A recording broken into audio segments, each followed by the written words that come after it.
Pada tahun 1529, Keraton Pakungwati diperluas oleh Cesare Hidayatullah atau Sunan Gunung Jati.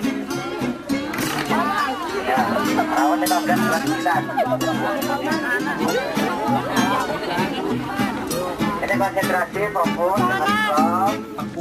dengan nah, mengenai komplek bangunan yang ada di sini. Di situ juga sudah ada dari mulai yang pertama, coba baca. Alun-alun yang di depan ya, alun-alun Sangkala Purana namanya. Itu yang paling depan keraton. Itu dulu berfungsi untuk tempat untuk menyaksikan acara di alun-alun. Jadi dulu setiap hari Sabtu diadakan acara Sabtonan. Sabtonan itu dilaksanakan tiap hari Sabtu.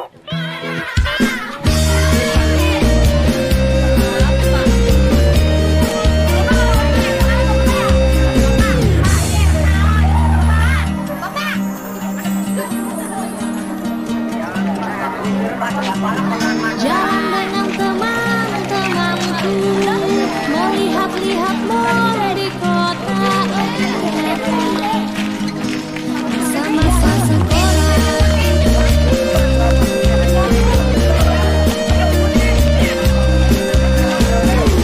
Bercanda kesana kemari, tertawa kesana kesini. Masa-masa remaja, untuk apa pikirkan cinta ini? Bukan saatnya, cinta memang sering menggoda. Oh indahnya dunia remaja cinta, itu dulu senang dengan teman-temanku.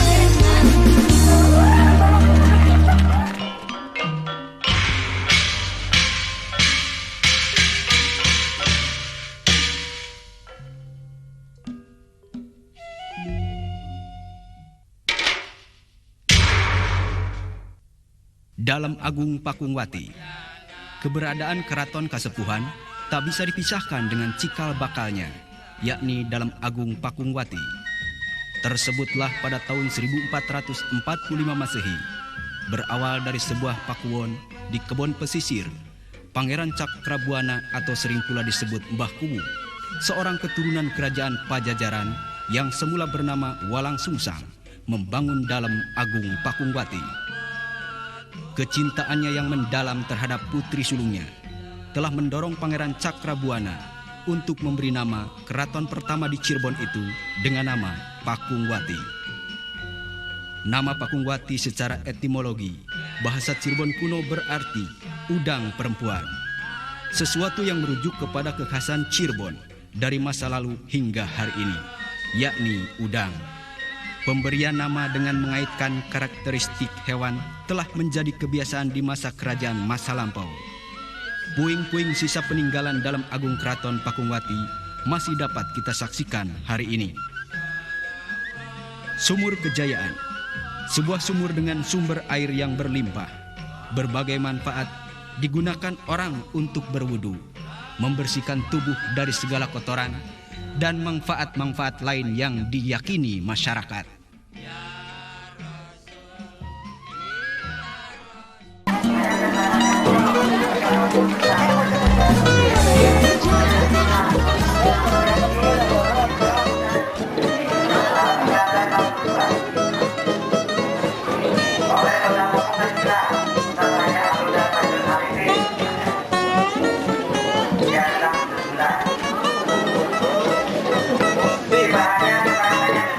Untuk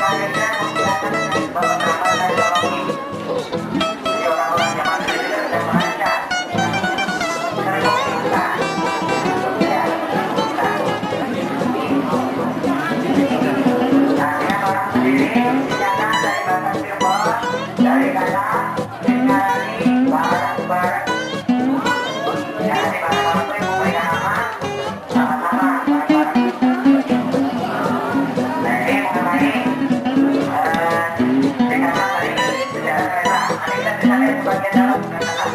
Oke, kita lihat. Jadi dalam sini ada kembali. Selamat pagi. Alhamdulillah di sini benar-benar yang bersama. Bersama dengan masyarakat begitu besar. Semua yang ada di rumah ini. Dan sebelah sini ada tandu-tandu. Tandu sempana hadiah dari kita untuk permaisuri beberapa kota. Di sana ada tandu untuk arak-arakan Sananta. Nah, ini lukisan rekahan wajah dari Paduka Maharaja Prabu Sami, Raja dari Pajajaran. Ini lukisan 3 dimensi.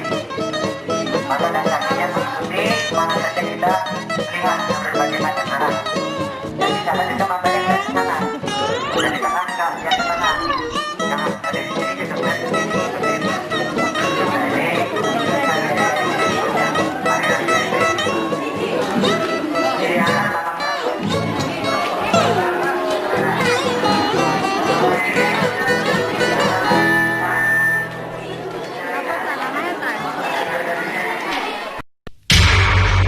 Museum Kereta. Sebelah timur Taman Bundaran Dewan Daru berdiri bangunan untuk tempat penyimpanan kereta pusaka yang dinamai Kereta Singabarong. Artinya Singarani bareng-bareng, atau arti bahasa Indonesianya yang memberi nama bersama-sama. Kereta ini dibuat pada tahun 1549 atas prakarsa Panembahan Pakungwati pertama mengambil pola bentuk prabangsa.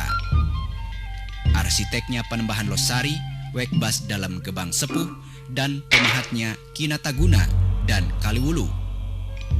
Kereta Singabarong perwujudan dari 3 binatang jadi satu, yaitu belalai gajah melambangkan persahabatan dengan India yang beragama Hindu, dan kedua, kepala naga melambangkan persahabatan dengan Cina yang beragama Buddha. Sedangkan ketiga, sayap dan badan mengambil dari buruk, melambangkan persahabatan dengan Mesir yang beragama Islam. Dari ketiga kebudayaan menjadi satu, Hindu, Buddha, dan Islam, digambarkan dengan Trisula di belalai. Tri artinya 3, Sula artinya tajam. Yang dimaksud tajamnya alam pikiran manusia, yaitu cipta rasa karsa. Ada sastra Jawa berbunyi, Witingguna Saka Kaweruh Dayana Satuhu, yang artinya asalnya kebijaksanaan itu dari pengetahuan, jalankanlah dengan mantap dan baik. Setelah kita harus benar-benar untuk ilmu, benar-benar beribadah. Ya, itu. Jadi orang pemimpin yang bagus, pemimpin yang baik dan bertanggung jawab. Karena ada jaminan. Dan nanti kalau yang itu selamat tanya sama temannya saja. Ya.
Kalau Gusti Sultan Sepuhan turun-temurun tinggal di sana, di ruangan dalam Harun Pidato. Itu ruangan khusus.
Pancing belum Pak? Muter Pak? Muter Pak, muter.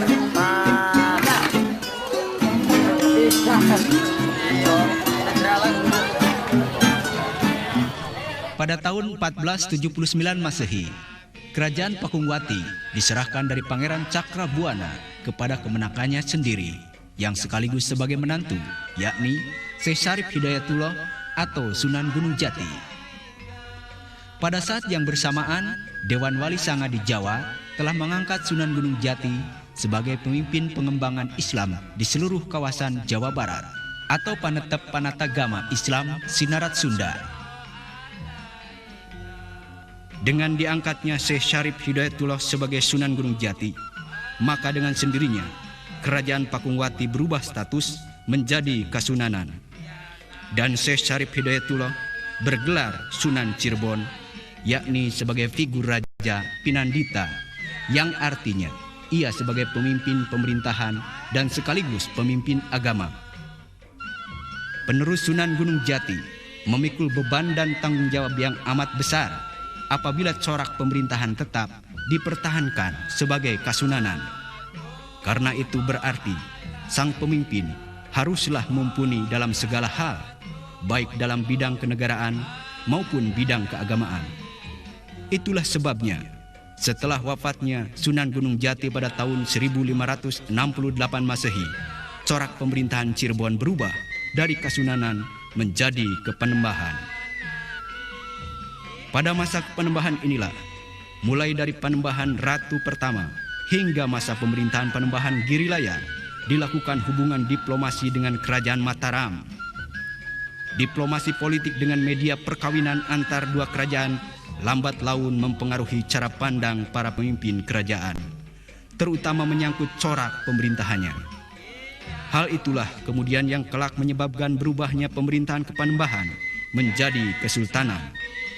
Pada tahun 1677 Masehi, Kesultanan Cirebon terpecah menjadi dua.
Nah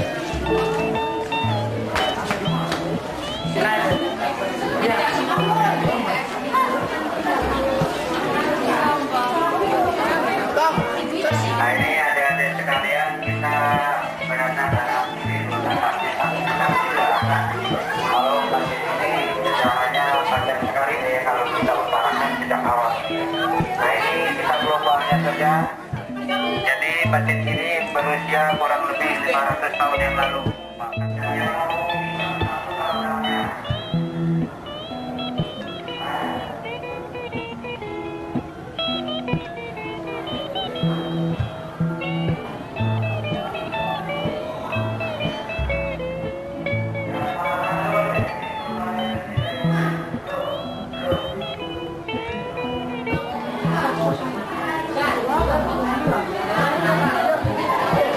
Anak-anak bisa masuk ke dalam, Pak. Ya, minimalnya punya wudhu.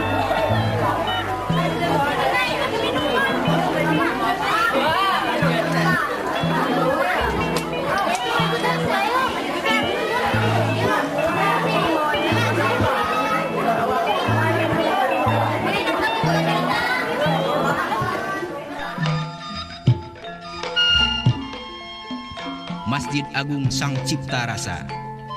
Masih satu rangkaian dengan alun-alun. Di sebelah baratnya terdapat Masjid Agung Sang Cipta Rasa. Masjid besar, Kasunanan ini dibangun pada tahun 1500 Masehi atas prakarsa Syekh Syarif Hidayatullah atau Sunan Gunung Jati. Fakta tahun ini didapat dari Chandra Sangkala Munga, Mangil, Menguk, Jembling, Kateling Asu. Pimpinan proyek pembangunan Masjid Agung Sang Cipta Rasa adalah Sunan Kalijaga, seorang wali yang terkenal memiliki cita rasa seni tinggi. 500 orang pekerja dari Cirebon, Demak, dan Majapahit juga berjasa dalam menyelesaikan pekerjaan luhur dan besar ini. Dan tentu saja seorang arsitek kenamaan mantan arsitek Keraton Majapahit bernama Raden Sepat. Bentuk bangunan masjid ini adalah joglo, beratap tumpang dengan hiasan momolo di puncaknya. Akan tetapi pada masa pemerintahan Panembahan Ratu pertama, momolo tersebut tersambar petir dan kemudian diganti dengan bentuk atap limasan. Bentuk terakhir inilah yang tetap bertahan hingga hari ini.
Disiapkan ya, barangkali ada yang perlu dicatat, silakan untuk dicatat ya.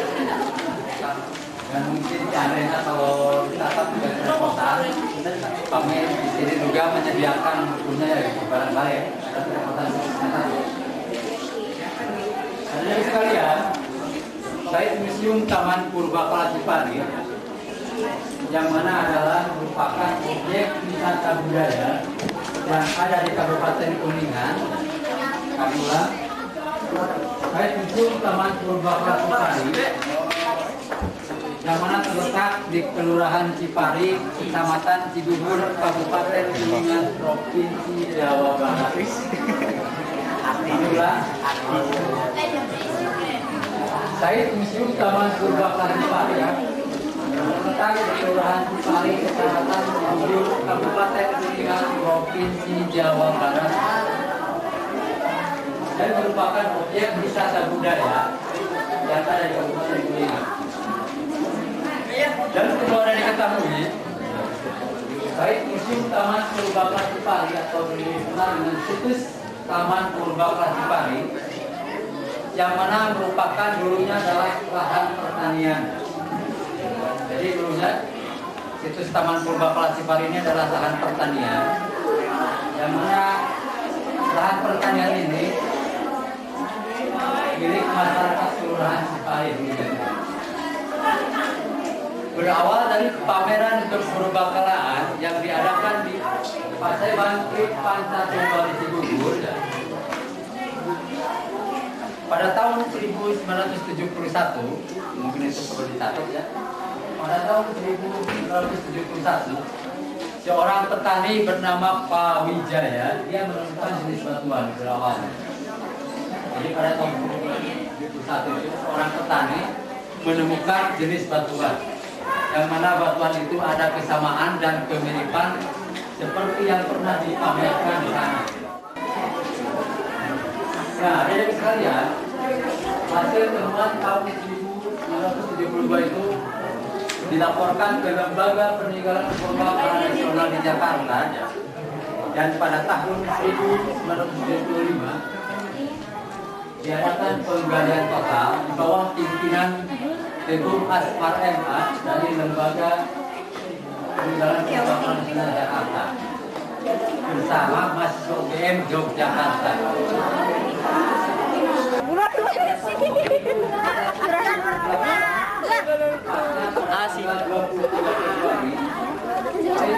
Taman Purbakala Cipari ini diresmikan Menteri Pendidikan dan Kebudayaan Profesor Dr. Sari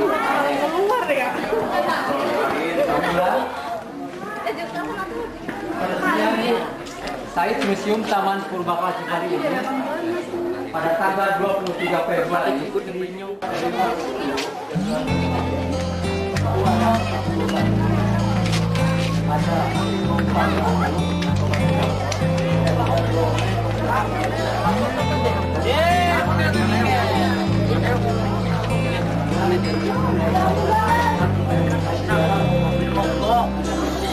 Tak ada manusia yang terlahir sempurna.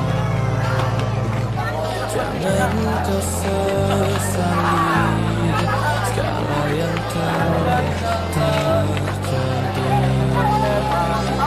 Kita pasti menang, akan coba.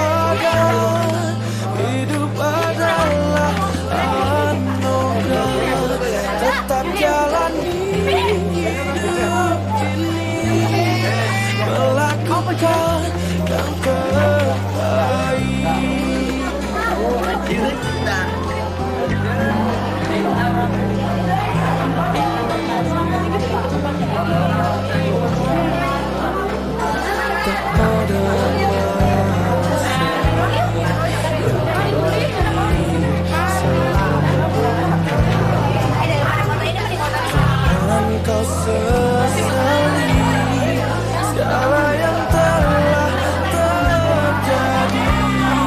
Syukuri apa yang ada. Hidup adalah anugerah. Tetap jalani.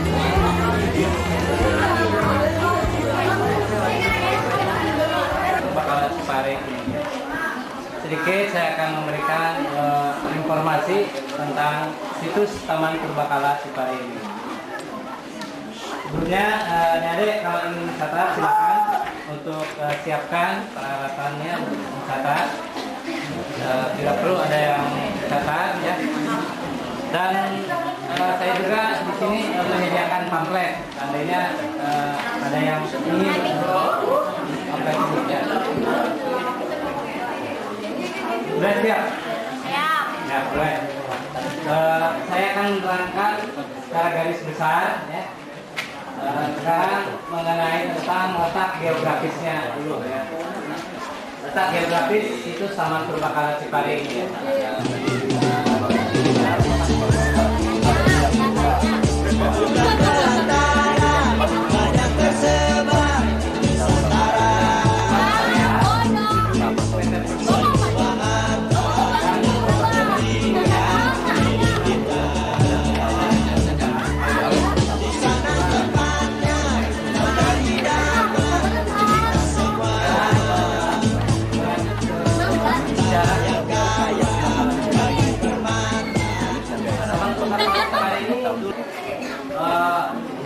Telah mengalami dua masa zaman akhir Neolitik ke awal pengarahan terumbu yang berkisar antara tahun 1000 sampai 500 tahun sebelum Masehi. Di sini tidak ditemukan fosil atau kerangka hewan yang lainnya, ya, karena di sini keasamannya tinggi sehingga tidak bisa untuk mengawetkan tulang. Waktu penggalian juga menemukan kerangka tidak, ya. Tapi hasil penelitian tidak termasuk prasejarah. Lalu situs Taman Purbakala Ciparing ini diresmikan oleh Menteri Pendidikan dan Kebudayaan, yaitu Profesor Dr. Syarif Tayyip. Tepatnya pada tanggal 23 Februari 1978.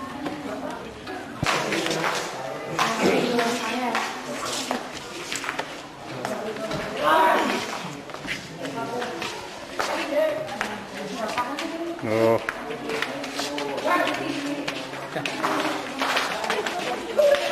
Udah semua. Tanah airku tidak lupa, kan terkenal selama hidupku. Biarpun saya pergi jauh, tidak akan hilang dari kalbu. Tanahku yang ku cintai, engkau ku hargai.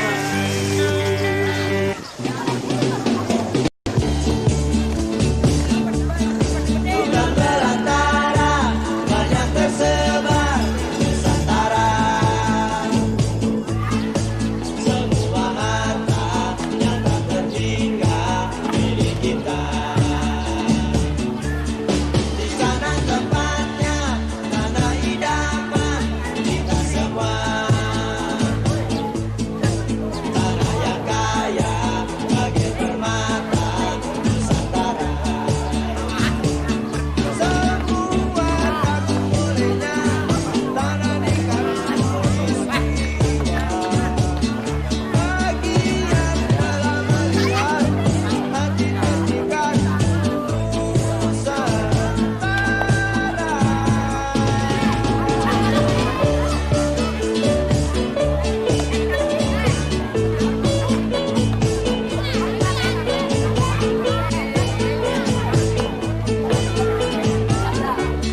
Saya mau ke santai. Saya mau.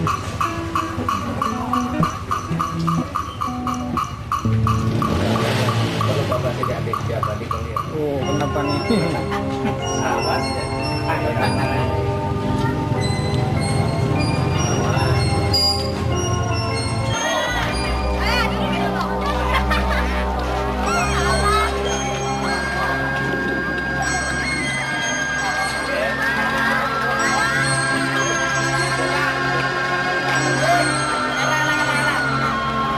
Hanya bilik bambu, tempat tinggal kita, tanpa hiasan, tanpa lukisan.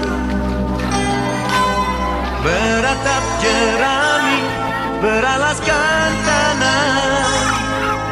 Namun semua ini punya kita. Memang semua ini milik kita sendiri.